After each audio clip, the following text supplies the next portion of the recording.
বৌমা, এসব তুমি কি পরেছো? মা, আসলে আমার এই ড্রেসটাতে কমফোর্টেবল লাগে তাই পরেছি। বাড়ির বউরা এরকম ড্রেস পরবে? এটা আমার পছন্দ না। কিন্তু মা। কোনো কিন্তু না, এই বাড়িতে আমি যেটা বলবো সেটা শুনেই চলতে হবে। যাও গিয়ে শাড়ি পরে আসো।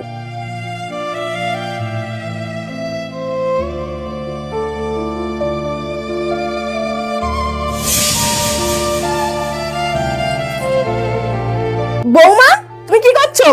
এই তো মা, আপনার বিছানার সেটটা নোংরা হয়ে গেছিল তাই পাল্টে দিলাম। পাল্টে দিয়েছো মানে? আমাকে জিজ্ঞাসা করেছিলে? এই বাড়িতে আমি যা বলবো সেটাই হবে। আগে যেটা পাতা ছিল সেটাই পেতে দাও। কিন্তু মা, আগে চাদরটা তো নোংরা হয়ে গেছিল। সেটা আমি বুঝবো, তোমাকে মাতব্বরি করতে বলিনি। ঠিক আছে মা, পেতে দিচ্ছি।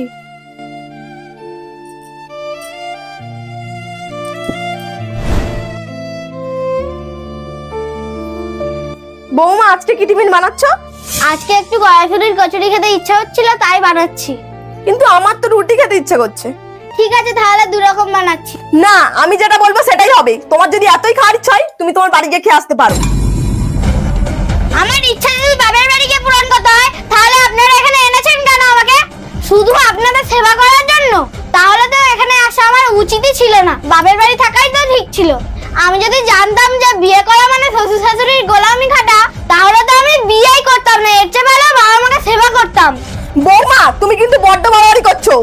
আপনি যেভাবে শুরু করেছেন শেষটা আমি সেভাবেই করছি।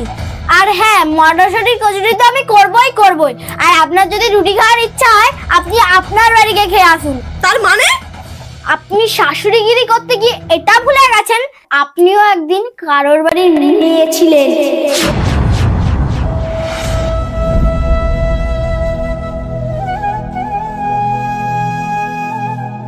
কিছু কিছু শাশুড়িরা শাশুড়িগিরি ফলাতে গিয়ে এটা ভুলে যায় উনিও একদিন কারোর বাড়ির মেয়ে ছিলেন।